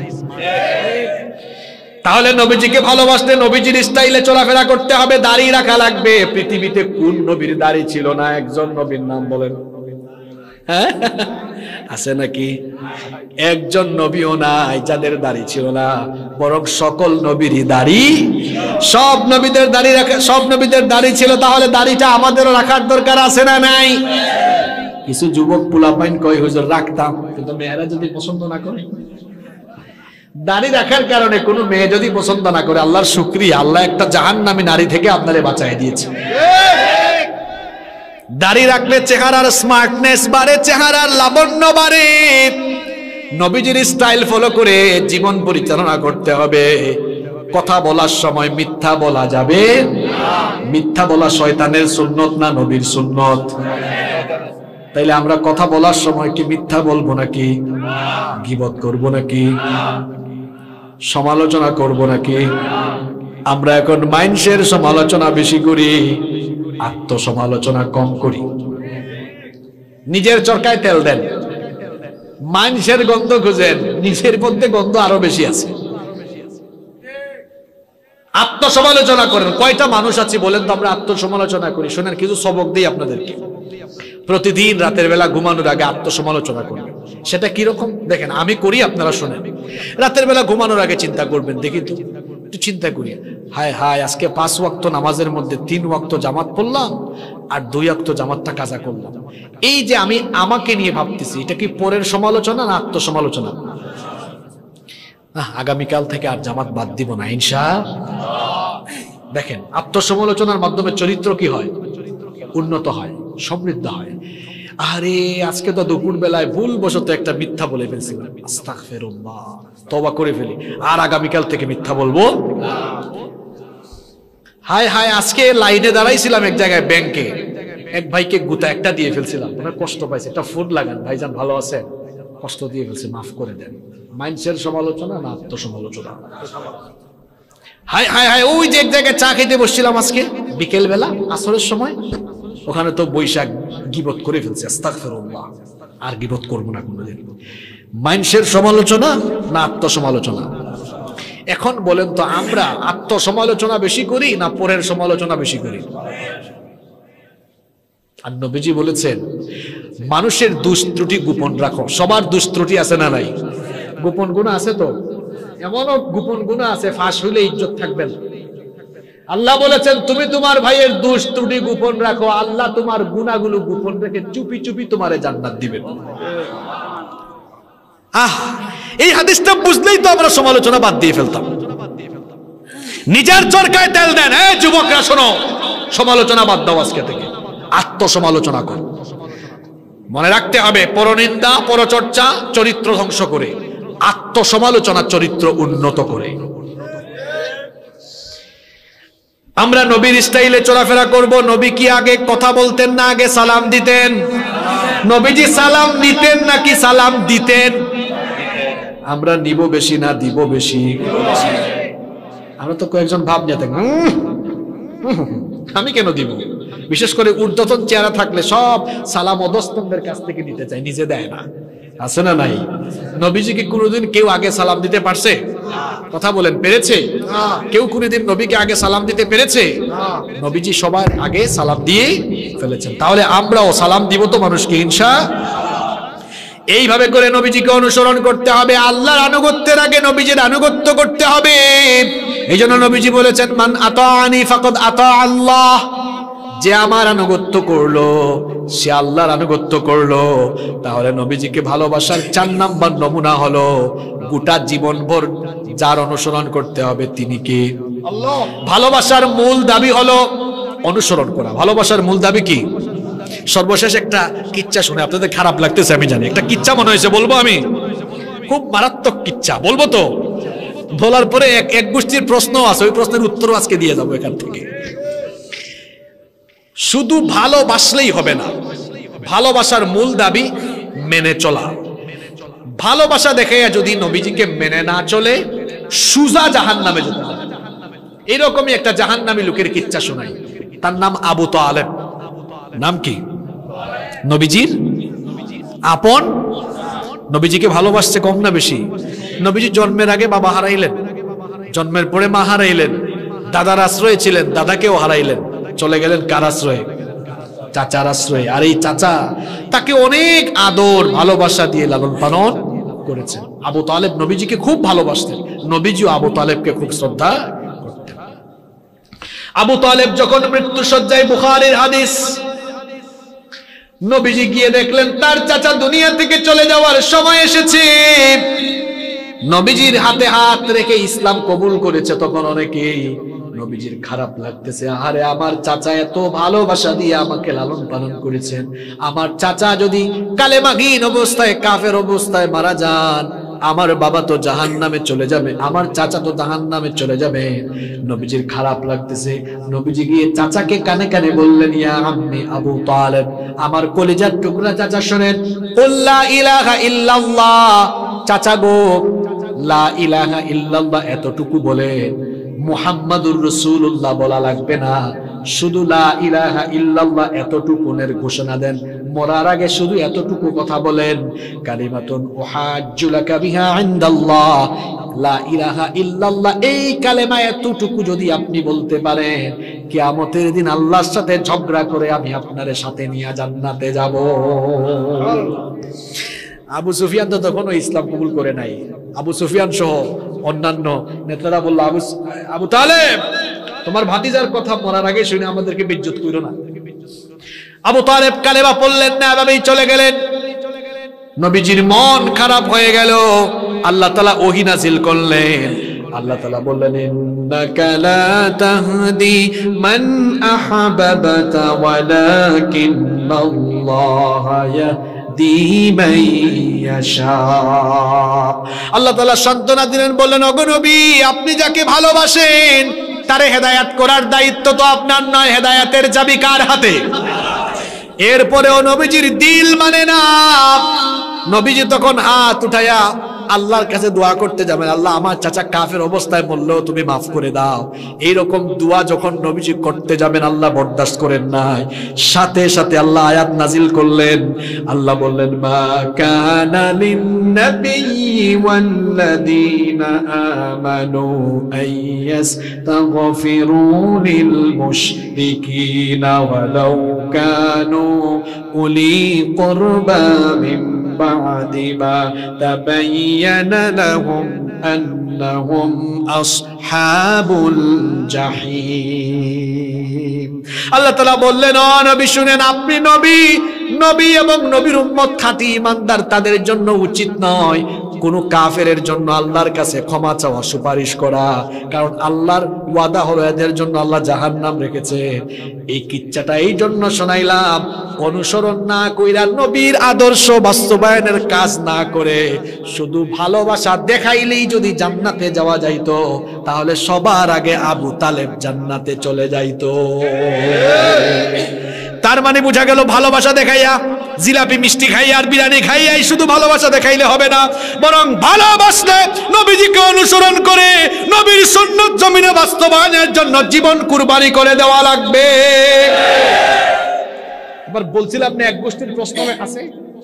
আমি একবার এক জায়গায় এক আলোচনা করলাম, পরে শুনলাম এরা ভিডিও বানাইতেছে, বলতেছে, পাগলা, নবীরে ভালোবাসলে জাহান্নামে গেলেও লাভ আছে। দেখো না, আবু তালেব জাহান্নামে গেলেও শাস্তি সবচেয়ে সবচাইতে যুক্তি দেখছেন। শয়তানও হাসে, আল্লাহ আমারে যে শয়তান বানাইছো কেন? আমার তো তার কাছে মুরিদ হওয়া দরকার, এই হেতু থেকে আমার বস। এ পাগলা, জাহান্নামের আযাব সর্বোচ্চ হোক আর সর্বনিম্ন হোক, জাহান্নাম তো জাহান্নামই রে পাগলা। আবু তালেব সে জাহান্নামে গিয়া সর্বনিম্ন শাস্তি, ওইটাও কত মারাত্মক। আগুনের স্যান্ডেল পরার পরে মগজ আর মগজে থাকবে না, মগজ গইলা পড়তে থাকবে। নাউজুবিল্লাহ। পাগলা দেখছেন কি যুক্তি দিচ্ছে, কই জাহান্নামে গেছে তো কি হয়েছে, ভালোবাসা তো জাহান্নামে আযাব কম পাইছে। এ পাগলা, জাহান্নাম তো জাহান্নাম, এখানে কম আর বেশি কি? জাহান্নামের সর্বনিম্ন আযাব সইতে পারবেন আপনি? সবার ক্ষমতা আছে? আমরা জাহান্নাম থেকে বাঁচতে চাই কি চাই না? তাইলে শুধু নবীজিকে ভালোবাসবো না, ভালোবাসবো জীবনের চাইতে বেশি ভালোবেসে নবীকে অনুসরণ করে নবীর সুন্নতকে, নবীর আদর্শকে জমিনে বাস্তবায়ন করব ইনশাআল্লাহ। কষ্ট হচ্ছে আপনাদের? শেষ নাম্বার 5 নাম্বার হচ্ছে, নবীজিকে ভালোবাসলে ইকামতে দ্বীনের আন্দোলনে সম্পৃক্ত হতে হবে। ইকামতে দ্বীনের আন্দোলনে সম্পৃক্ত হতেই হবে, কারণ নবীজি দুনিয়াতে এসেছেন আল্লাহর জমিনে আল্লাহর দ্বীন কায়েমের জন্য। আল্লাহ তাআলা কোরআনে বলছেন, হুয়াল্লাযী আরসালা রাসূলাহু বিল হুদা ওয়া দীনিল হক লিইয়ুযহিরাহু আলাদ-দীনি কুল্লিহি ওয়ালাউ কারিহাল মুশরিকুন। আল্লাহ তাআলা বলছেন, তিনি হচ্ছেন সেই সুমহান সত্তা যিনি তার রাসূলকে দ্বীনে হক এবং হেদায়েত সহ দুনিয়াতে পাঠিয়েছেন। কেন পাঠিয়েছেন শোনো, লিইয়ুযহিরাহু আলাদ-দীনি কুল্লি, এই দুনিয়ার সকল মতবাদের উপরে ইসলামকে বিজয়ী আদর্শ হিসাবে প্রতিষ্ঠার জন্য নবীকে পাঠিয়েছেন কে? সব তন্ত্র মন্ত্রের শিকড় কেটে ফেলে আল্লাহর জমিনে আল্লাহর দ্বীন কায়েমের জন্য নবীকে পাঠাইছেন কে? নবীকে পাঠাইছেন কে?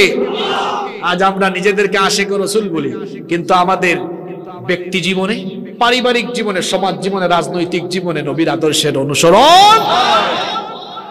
নবী কি আব্রাহাম, লিঙ্কন আর লেনিনের আদর্শ বাস্তবায়নে দুনিয়াতে এসেছিলেন? কার বিধান কায়েমের জন্য এসেছিলেন? আপনি কার বিধান কায়েম করতেছেন? জবাব দেওয়া লাগবে না, নিজের বিবেককে প্রশ্ন করেন। আপনি যে এমন আদর্শ লালন করেন যে আদর্শ লালন করে আপনি নেতার নামে স্লোগান দিতে পারেন, আল্লাহু আকবারের স্লোগানও দিতে পারেন না। আরে ভাই, যে রাজনৈতিক আদর্শে আল্লাহ আর রাসূলের নামে স্লোগান দেওয়া যায় না, সত্যিকারের আশিক রাসূল হলে সেই রাজনীতিকে জুতার নিচে ফেলে দেন আপনি।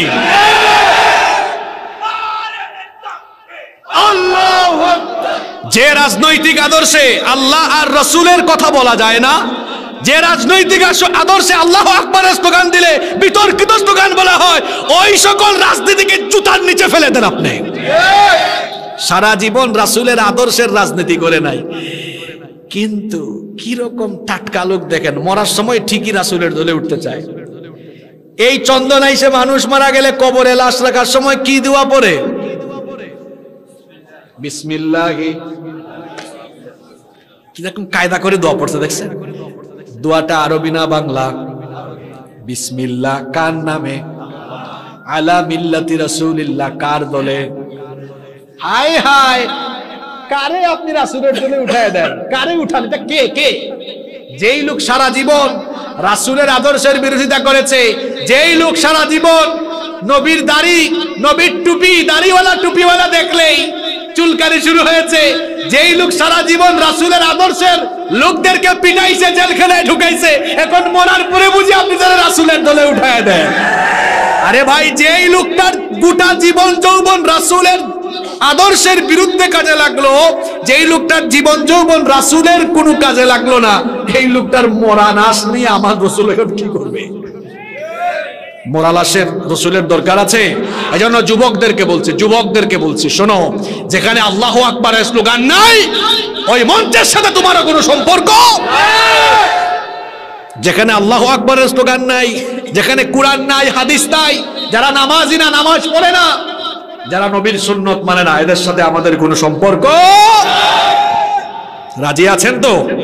অনেক কষ্ট দিয়েছি আপনাদেরকে। নবীকে ভালোবাসতে কয়টা জিনিস থাকা লাগবে? আরো জোরে, কয়টা? বলছি কয়টা? বাকি আছে একটা ক্লাস টেস্ট হয়ে যাক, দেখি 5টা মনে আসেনি। 1 নাম্বার, এই পোলা পায়েন যুবকরা ভুলে গেছো নাকি? যুবকরা কথা বলো। 1 নাম্বার, নবীর জীবনে কি স্টাডি করতে হবে। 2 নাম্বার, নবীজির উপর বেশি বেশি দুরূদ পড়তে। 3 নাম্বার, নবীজিকে ভালোবাসতে হবে। কাদের মতো? 4 নাম্বার, জীবনের আগাগোড়া যাকে মেনে মেনে চলবো তিনি কে? রাসূল সাল্লাল্লাহু আলাইহি সাল্লাম। 5 নাম্বারে কি বলেছি? একামতের দিনের আন্দোলনে নিজেদেরকে শামিল করে ফেলতে। এই আদর্শে আর ওই আদর্শে দৌড়াবো না। যারা আল্লাহর জমিনে আল্লাহর দিন কায়েম করবে তাদের সাথে আমরা থাকবো ইনশাআল্লাহ। নাম্বার 6 নাম্বার হচ্ছে, যে রাসূলের জন্য এত পাগল পাড়া, সে রাসূলের সাথে দিদারের আকাঙ্ক্ষাও ভেতরে থাকা লাগবে। সেই রাসূলের দিদারের আকাঙ্ক্ষা যদি ভেতরে থাকে, আর এতক্ষণ যে 5টা আমলের কথা বলছি, 5টা কাজ যদি করতে পারেন, জীবদ্দশায় রাসূলের সঙ্গে আপনার সাক্ষাৎ ঘটবে ইনশাআল্লাহ। রাসূল স্বপ্ন যুগে হলেও একবার রাসূলের এই পাগল পাড়া উম্মতের কাছে চলে আসবেন। কেন আসবেন না? যেই নবীর জীবনী পড়লেন। 2 নম্বরে 24 ঘন্টা যেই নবীর উপর দুরূদ পড়েন। 3 নম্বরে যেই নবীকে এত ভালোবাসেন, জীবন দিয়ে ভালোবাসেন। 4 নম্বরে যেই নবীর সুন্নত মানেন, সেই নবী কেন আপনার সামনে আসবে না? এইরকম আকাঙ্ক্ষা যদি হৃদয়ে থাকে, স্বপ্ন যুগেও একদিন নবীকে দেখা যাবে ইনশাআল্লাহ। কারণ নবীর সুরত শয়তান ধরতে পারে। আবার আমরা যদি এইরকম যে আমলগুলোর কথা বললাম, নবীর আদর্শকে বাস্তবায়নের কাজ যদি আমরা করতে পারি, তাহলে হাসরের মাঠে নবীর সঙ্গে আমাদেরকে জান্নাতে জেনে রাখবেন তিনি কে। আজকে এশকের ওয়াজ বুঝছেন তো? সত্যিকারের আশিক রাসূল হইতে হলে কয়টা কাজ করা লাগবে?